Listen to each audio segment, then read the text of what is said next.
एक सल्तनत, एक गहरा राज और एक ऐसा सलाहकार जिसका दिमाग किसी भी तलवार से ज्यादा तेज था। चलिए आज गोता लगाते हैं एक ऐसी कहानी में जहां अक्ल का मुकाबला ताकत से होता है। तो कहानी शुरू होती है एक राजा के दरबार से, जहां एक बहुत ही आम सा सवाल एक बड़ी बहस छेड़ देता है। असल में ज्यादा ताकतवर क्या है, बुद्धि या फिर दौलत? जरा सोचिए, राजा के सारे सलाहकार आपस में बहस कर रहे हैं। एक कहता है, अरे दौलत से तो कुछ भी खरीदा जा सकता है। लेकिन विदुर, जो सबसे समझदार सलाहकार है, वो बस मुस्कुराता है और अपने सर की तरफ इशारा करते हुए कहता है, असली ताकत तो यहाँ है। बुद्धि हो तो दौलत खुद ब खुद चली आती है। अब जैसे ही दरबार में ये बहस तेज होती है, अचानक दरवाजे खुलते हैं और एक अजनबी अंदर आता है, एक ऐसे अविश्वसनीय प्रस्ताव के साथ जो सब कुछ बदलने वाला था। माधुरी नाम की एक औरत एक छुपे हुए अस्त्र की कहानी सुनाती है। एक ऐसा अस्त्र जो पहनने वाले को अजय बना सकता है। पर इस कहानी में एक पेच है।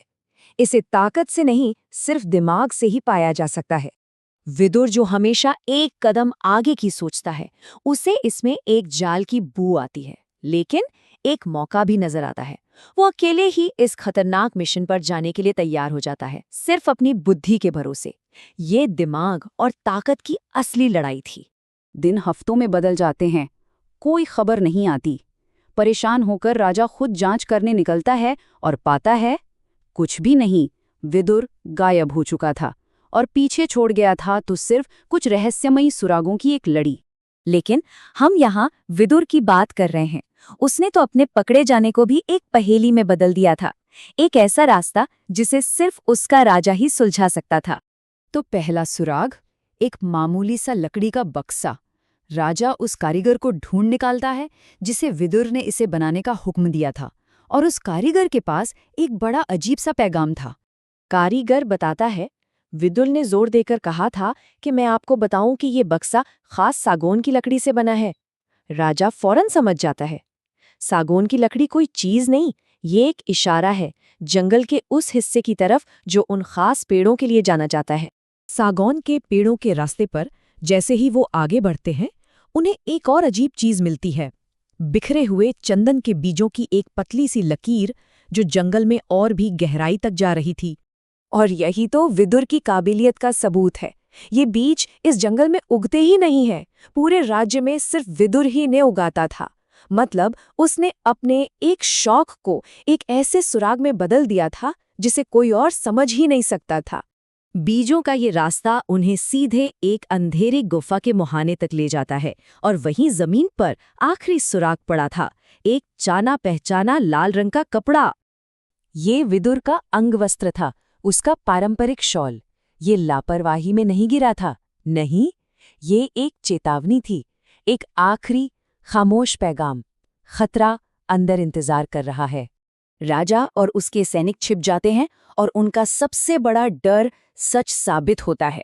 दुश्मन सैनिक, उनके सबसे बड़े दुश्मन भिवाली राज्य के सिपाही गुफा से बाहर निकलते हैं। ये एक जाल था, और यहीं आकर सारी कड़ियां जुड़ जाती हैं। वो अजय अस्त्र कोई तलवार या ढाल नहीं था, वो एक इंसान था, वो विदुर था। दुश्मन उसे पकड़ना चाहता था, सल्तनत के सबसे बड़े रणनीतिकार को खेल से ही बाहर कर देना चाहता था। विदुर के छोड़े सुरागों की बदौलत राजा के पास वो सब कुछ था जो उसे चाहिए था।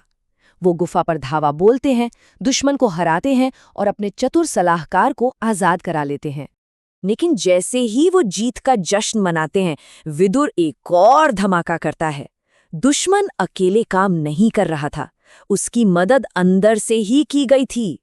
दरबार में वापस आकर विदुर ऐलान करता है, ये अपहरण सिर्फ इसलिए मुमकिन हो पाया क्योंकि हमारे बीच ये गद्दार मौजूद है।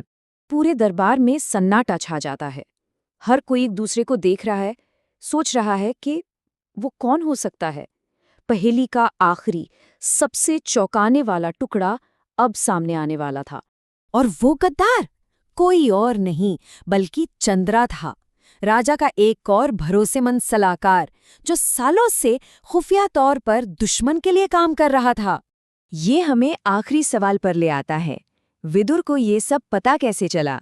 उसे शुरू से ही कैसे मालूम था कि ये एक जाल है? जवाब था, सिर्फ ध्यान से देखना। माधुरी, वो औरत जो खबर लेकर आई थी, उसने केवड़े का इत्र लगाया हुआ था, और वो इत्र सिर्फ दुश्मन राज्य भिवाली में मिलता है।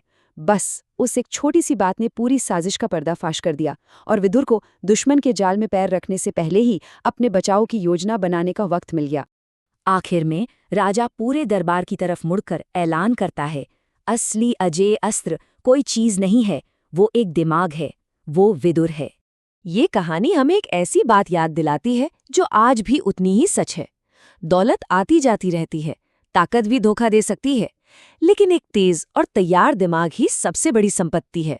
सवाल बस ये है कि हम अपने दिमाग को तेज कैसे रखें।